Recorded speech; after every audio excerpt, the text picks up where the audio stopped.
Hi friends, welcome to biology simplified Tamil. நான் உங்கள் செந்தில்நாதன்.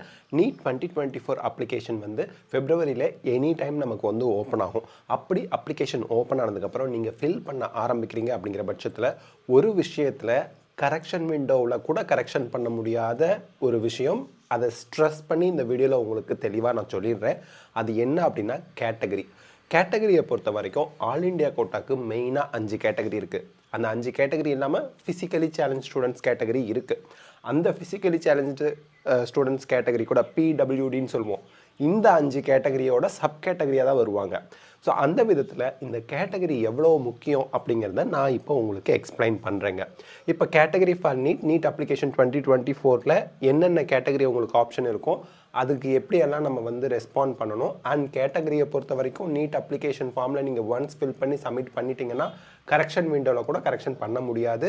அதை பேஸ் பண்ணி தான் அட்மிஷனும் நடக்கும். அட்மிஷன் டைம்லையும் நீங்கள் கேட்டகரியை மாற்ற முடியாதுங்கிறத நம்ம புரிஞ்சுக்கணும். Okay, there are 5 main categories for all India quota and NEET application, JEE application. இதெல்லாம் அன்ரிசர்வ்ட் அப்படிங்கிறது யாருன்னு பார்த்தீங்கன்னா ஓப்பன், ஓசி அப்படின்னு சொல்லுவோம். ஓபிசி நான் கிரீமி லேயரில் யாரெல்லாம் வருவாங்கன்னா BC students, MBC, DNC students, BCM students. This is for Tamil Nadu. But other than Tamil Nadu, Kerala, Karnataka, Andhra, இவங்களுக்குலாம் பார்த்தீங்கன்னா டிஃப்ரெண்ட் கம்யூனிட்டிஸ் ஓபிசி என்சிஎல்ல இன்க்ளூட் பண்ணியிருப்பாங்க. அது நம்ம பார்த்துக்கணும். அண்ட் தென் எக்கனாமிக்கலி வீக்கர் செக்ஷனில் அன்ரிசர்வ்டு ஸ்டூடெண்ட்ஸ் அவங்களோட ஆனுவல் இன்கம் 8 lakhsக்கு கம்மியாக இருக்கணும். அதே போல் சர்டன் ரூல்ஸ் அண்ட் ரெகுலேஷன்ஸ்லாம் அவங்க வச்சுருக்காங்க. அது அவங்களுக்கு அப்ளிகபிளாக இருந்துச்சுன்னா அன்ரிசர்வ்டு அண்ட் அந்த ரூல்ஸ் அண்ட் ரெகுலேஷன்ஸ் அப்ளிகபிள் ஆனிச்சுன்னா அவங்க எக்கனாமிக்கலி வீக்கர் செக்ஷன் சர்டிஃபிகேட் வாங்கிக்கலாம். பிசி, எம்பிசி, டிஎன்சி, பிசிஎம் ஸ்டூடெண்ட்ஸும் அந்த income level and other things எல்லாம் அவங்க ஃபுல்ஃபில் பண்ணாங்க அப்படின்னா ஓபிசி என்சிஎல் சர்டிஃபிகேட் வாங்கிக்கலாம். எஸ்சி ஸ்டூடெண்ட்ஸில் நம்ம தமிழ்நாட்டை பொறுத்த வரைக்கும் எஸ்சிஏ ஸ்டூடெண்ட்ஸ் 2 பேரும் வந்துடுவாங்க. எஸ்டி ஸ்டூடெண்ட்ஸை பொறுத்த வரைக்கும் எஸ்டி ஸ்டூடெண்ட்ஸ் மட்டும்தான்.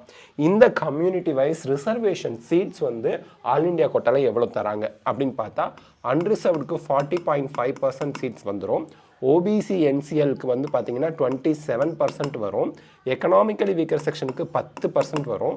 எஸ்சி ஸ்டூடெண்ட்ஸுக்கு 15% வரும்.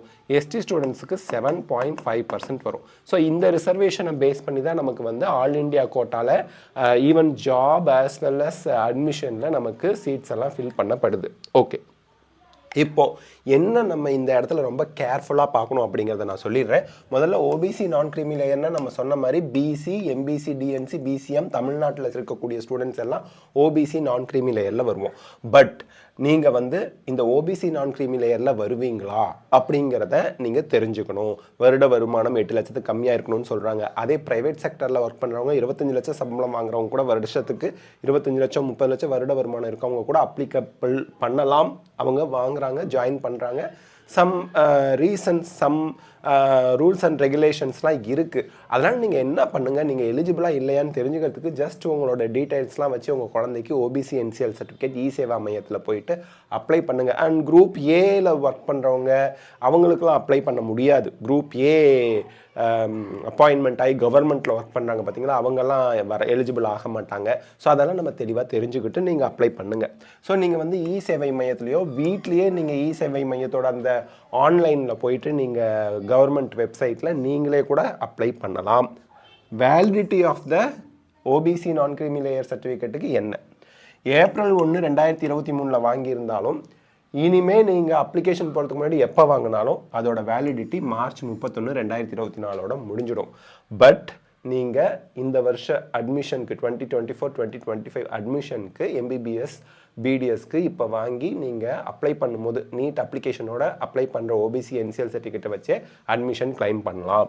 தேர் is no OBC creamy and OBC non creamy layer certificates. இப்போ நிறைய குழந்தைங்க என்கிட்ட டவுட் கேட்குறாங்க, OBC non creamy layer certificate okay, OBC creamy லேயர்னு ஒரு சர்டிஃபிகேட் இருக்கா? அப்படி ஒன்று கிடையவே கிடையாது. நீங்கள் இ-சேவை மையத்தில் நீங்கள் அல்லது உங்கள் ஓனாக வீட்டில் இருந்தே நீங்கள் அப்ளை பண்ணுறீங்க ஆன்லைனில் கவர்மெண்ட் வெப்சைட்டில் அப்படிங்கிற பட்சத்தில் உங்களுக்கு ஓபிசி சர்டிஃபிகேட் இஷ்யூ பண்ணிட்டாங்கன்னா நீங்கள் ஓபிசி நான் கிரீமி லேயர். அந்த சர்டிஃபிகேட் ரிஜெக்ட் ஆயிடுச்சுன்னா நீங்கள் ஓபிசி நான் கிரீமி லேயர் இல்லை. ஓபிசி கிரீமி லேயருக்குன்னு ஒரு சர்டிஃபிகேட்டே இஷ்யூ ஆகாது. அதையும் நம்ம புரிஞ்சுக்கணும். ஏன்னா இந்த டவுட் நிறைய பேர் கேட்டிருந்தாங்க. Next, I belong to BC or MBC, DNC or BCM. ஆனால் நான் அந்த OBC non creamy layer சர்டிஃபிகேட்டுக்கு eligible இல்லை, நான் அப்ளை பண்ண எனக்கு சர்டிஃபிகேட் இஷ்யூ பண்ணல. அப்போ நீங்கள் ஓபிசி என்சிஎல்ல வரமாட்டீங்க, ஆல் இண்டியா கோட்டாவுக்கு நீங்கள் அன்ரிசர்வ் தான், நீட் அப்ளிகேஷனில் நீங்கள் அன்ரிசர்வ்டு அப்படின்னு தான் ஃபில் பண்ணுவீங்க. சார் அப்போது ஸ்டேட் கோட்டாவுக்கு நீங்கள் ஸ்டில் பிசினா பிசி, எம்பிசினா எம்பிசி, பிசிஎம்னா பிசிஎம், இந்த பர்டிகுலர் கேட்டகரிக்கு எலிஜிபிள். நீங்கள் இந்த பர்டிகுலர் ஸ்டேட் கவர்மெண்ட் இஷ்யூ பண்ண தாசில்தார் ஆஃபீஸ் மூலிமா வாங்கின கம்யூனிட்டி சர்டிஃபிகேட் வச்சுருந்தீங்கன்னா அந்தந்த கம்யூனிட்டியோட ரிசர்வேஷனில் நீங்கள் சீட்டு வாங்கிக்கலாம். ஏன்னா ஸ்டேட் லெவலில் நடக்கக்கூடிய 85% ரிசர்வேஷனுக்கான எம்பிபிஎஸ் கவுன்சிலிங் அட்மிஷனுக்கு அவங்க வந்து உங்களோட இன்கம்மை வாங்க மாட்டாங்க, செக் பண்ண மாட்டாங்க, பார்க்க மாட்டாங்க. ஒன்லி ஆல் இண்டியா கோட்டாவுக்கு மட்டும்தான் income based OBC non creamy layer certificate இருந்தால் தான் ஓபிசி என்சிஎல். இல்லைனா நீங்கள் பிசி, எம்பிசி, பிசிஎம் ஸ்டூடெண்ட்டாக இருந்தாலும் நீங்கள் அன்ரிசர்வ்டு தான் அப்படின்ட்டுருவாங்க. NEET score card, NEET admit card, NEET அப்ளிகேஷன்லாம் நீங்கள் ஓப்பன் ஆர் அன்ரிசர்வ்னு இருந்தால் கூட நீங்கள் பிசி, பிசிஎம், எம்பிசி ஸ்டூடெண்ட்டாக இருந்தீங்க அப்படின்னா தமிழ்நாட்டுக்கு நீங்கள் அந்த ஸ்டேட் கோட்டாவில் நீங்கள் இந்த பர்டிகுலர் கேட்டகரியில் சீட்டு கிளைம் பண்ணி போய் ஜாயின் பண்ணலாம். அப்படி படிச்சுக்கிட்டு இருக்காங்க குழந்தைங்க. ஆனால் ஆல் இண்டியா கோட்டாவில் நீங்கள் ஓபிசி என்சிஎல் சர்டிஃபிகேட் வைக்காமல் அன்ரிசர்வ்னு அப்ளை பண்ணியிருக்க பட்சத்தில் நீங்கள் அன்ரிசர்வ்டுக்கு போயிடுவீங்க ஆல் இண்டியா கோட்டாவில். அதில் என்ன ஒரு ட்ராபேக் அப்படின்னு பார்த்தீங்கன்னா, நீங்கள் பிசி, எம்பிசி, பிசிஎம்மாக இருந்து ஓபிசி என்சிஎல் சர்டிஃபிகேட் வைக்காமல் அன்ரிசர்வ்னு போட்டால் AIIMS, new Delhi, AIIMS, JIPMER இதெல்லாம் சேரணும்னு நினைப்பீங்க. பிகாஸ் ஆஃப் 5 மார்க் 10 மார்க் இல்லாமல் கூட உங்களுக்கு சீட் கிடைக்காம போகலாம். அதை நீங்கள் ஞாபகம் வச்சுக்கணும். அதே போல் பிசி, எம்பிசி, பிசிஎம் ஸ்டூடெண்ட் ஆனால் நீங்கள் சென்ட்ரல் கவர்மெண்ட் நீட் எக்ஸாம் எழுதும்போது அன்ரிசர்வ்னு போட்டிங்க because of OBC NCL certificate இல்லை. ஸ்டேட் கோட்டாவுக்கு நீங்கள் பிசினா பிசி, எம்பிசினா எம்பிசி, பிசிஎம்னா பிசிஎம்ல வந்துடுவீங்க. ஸோ நான் சொல்கிறது உங்களுக்கு கண்டிப்பாக கிளாரிஃபை ஆகியிருக்கும். இப்போ நெக்ஸ்ட் நம்ம போகலாம். இப்போது எக்கனாமிக்கலி வீக்கர் செக்ஷன் ஸ்டூடெண்ட் வந்து எந்த ரிசர்வேஷன்லையும் வரக்கூடாது, ஆனால் அவங்க எக்கனாமிக்கலி வீக்கராக இருக்கணும். அப்போது அன்ரிசர்வ்டு ஸ்டூடெண்ட்ஸ் தான் எந்த ரிசர்வேஷன்லையும் வர மாட்டாங்க. அன்ரிசர்வ்டு ஸ்டூடெண்ட்ஸ் தான், அன்ரிசர்வ்னா ரிசர்வேஷன் இல்லை, இவங்க தான், அதாவது ஓப்பன் ஓசிசியில் வரவங்க தான் இதில் எதுலையுமே வரமாட்டாங்க. அப்போ எந்த ரிசர்வேஷன்லையும் வராத ஸ்டூடெண்ட் தான் எக்கனாமிக்கலி வீக்கர் செக்ஷனில் வருவாங்க. அப்போ அவங்களுக்குன்னு சர்டன் க்ரைட்டீரியா இருக்குது. அவங்களுக்கு லேண்ட் இருக்கக்கூடாது, வீடு வந்து 700-800 ஸ்கொயர் ஃபீட்டில் தான் இருக்கணும், சம்திங் சொல்லுவாங்க. அப்படியே அவங்க வந்து வருட வருமானம் 8 லட்சத்துக்கு கம்மியாக இருக்கணும். இந்த மாதிரியெல்லாம் இருந்தால் அவங்க எக்கனாமிக்கலி வீக்கர் செக்ஷன் சர்டிஃபிகேட் வாங்கி வச்சுக்கலாம்.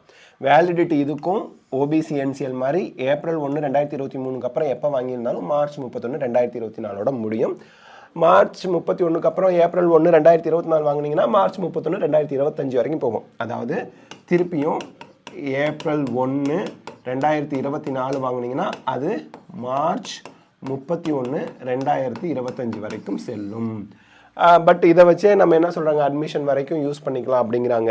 Okay, cut off for all India quota. Economically weaker செக்ஷனோட அட்வான்டேஜ் என்ன? ஆல் இண்டியா கோட்டாவுக்கு மட்டும்தான் எக்கனாமிக்கலி வீக்கர் செக்ஷன், ஸ்டேட் கோட்டாவுக்கு கிடையாது. Cut off in all India quota வந்து பார்த்தீங்கன்னா ஓபிசி நான் கிரீமி லேயரை விட எக்கனாமிக்கலி வீக்கர் செக்ஷனுக்கு ஒரு 10 மார்க் கம்மியாக இருக்குது அப்படிங்கிறது யதார்த்தம். We have data based on information, data we are sharing this. Okay, next SC and ST கம்யூனிட்டியில் நான் வரேங்க சார் அப்படின்னா state level community certificate is enough. அதில் இங்கிலீஷில் தமிழில் டைப் பண்ணியிருக்கா enough. And then no need to get any special certificate. தனியாக நீட்டுக்கோ ஜேஇக்கோ ஃபில் பண்ணுறதுக்கு ஸ்பெஷல் சர்டிஃபிகேட்லாம் தேவையில்லை. Validity unlimited. இப்போ ஓபிசி என்சிஎல்க்கும் எக்கனாமிக்கலி வீக்கர் செக்ஷனுக்கும் சொன்னோம் இல்லையா, வேலிடிட்டி வந்து இந்த March 31, 2023 வாங்கியிருந்தாங்கன்னா April 1, 2023 வாங்கியிருந்தாங்கன்னா March 31, 2024 முடியுதுன்னு சொன்னாலும் அந்த மாதிரி வேலிடிட்டிலாம் எதுவும் கிடையாது. அன்லிமிட்டடாக யூஸ் பண்ணிக்கலாம். திருப்பி நான் சொல்கிறேன், ஒரு கேட்டகரி நீங்கள் ஃபில் பண்ணிட்டீங்க. எக்ஸாம்பிளுக்கு நீங்கள் ஓபிசி என்சிஎல் சர்டிஃபிகேட் அப்ளை பண்ணி வாங்க மலைச்சிக்கிட்டு நீங்கள் அதுக்கு தகுதியாக இல்லையான்னு தெரியாமல் நீங்கள் நீட் அப்ளிகேஷன் அவசரமாக அன்ரிசர்வ்டில் போட்டுக்கிறேன் அப்படின்னு ஸ்டேட் கோட்டாவில் சீட்டு வாங்கினா போதும்னு அப்ளை பண்ணிடுறீங்க. அப்ளை பண்ணதுக்கப்புறம் நீட் ரிசல்ட் வருது, உங்கள் குழந்தை 680 மார்க் வாங்குறாரு. ஆனால் ஜிப்மர் புதுச்சேரிக்கு 681 மார்க்கோட அன்ரிசர்வ்டுக்கு சீட்டு க்ளோஸ் ஆகுது. அதே ஓபிசி என்சிஎல்க்கு உங்களுக்கு 670 மார்க் வரைக்கும் சீட்டு கிடைக்குது. உங்கள் குழந்தை இப்போ நீங்கள் ஓபிசி என்சிஎல்ல வருவான், அந்த சர்டிஃபிகேட்டுக்கு எலிஜிபிள்னு இப்போ நீங்கள் ஃபைண்ட் அவுட் பண்ணுறீங்க. அடடா, நம்ம வந்து அப்ளை பண்ணி இந்த சர்டிஃபிகேட் வாங்காததுனால நம்ம குழந்தைக்கு புதுச்சேரியில் சீட்டு கிடச்சிருக்கும், ஜிப்மர் புதுச்சேரியில், ஆனால் அது கிடைக்காம போயிடுச்சே அப்படின்னு வருத்தப்படக்கூடிய சூழ்நிலை சில பேரண்ட்ஸுக்கு வந்திருக்கு. அதனால் நீங்கள் ரொம்ப தெளிவாக இருந்துக்கணும்.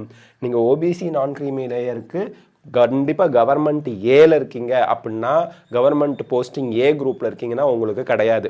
உங்களோட பிஸ்னஸ் இன்கம் வந்து வருஷத்துக்கு லாபம் 8 லட்சத்துக்கு மேலே வந்தால் கிடையாது. உங்களோட விவசாய வருமானத்தை கால்குலேட் பண்ண மாட்டாங்க, விவசாயம் மூலியமாக வர வருமானத்தை. அதுக்கப்புறம் உங்களோட ஜாப் வந்து கவர்மெண்ட் ஜாபாக இருந்தால் கூட குரூப் ஏல இல்லை, குரூப் பின்னா கூட சில ரூல்ஸ்லாம் இருக்குது. அம்மா அப்பா 2 பேரும் குரூப் பியில் இல்லாமல் ஒருத்தர் மட்டும்தான் இருக்காங்க.